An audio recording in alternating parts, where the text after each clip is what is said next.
আমরা কোথায় বসে খাচ্ছি এটা একটু দেখাই। কটেজের নামটা জানো কি ভাই?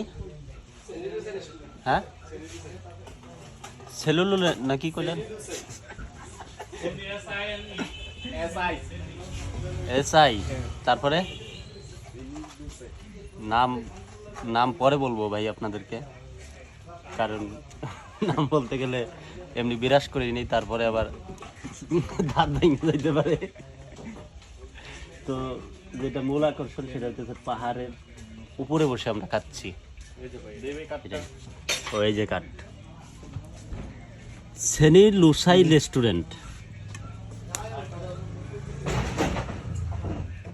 টেস্ট হবে এটা আপনাদের আমাদেরটা টেস্ট হবে না? Thank you, thank you, welcome sir. এই যে হচ্ছে রেস্টুরেন্টের নাম, ভাই পানি আপনারা একটু পড়ে নেবেন এদিকের মানুষের নাম, তারপরে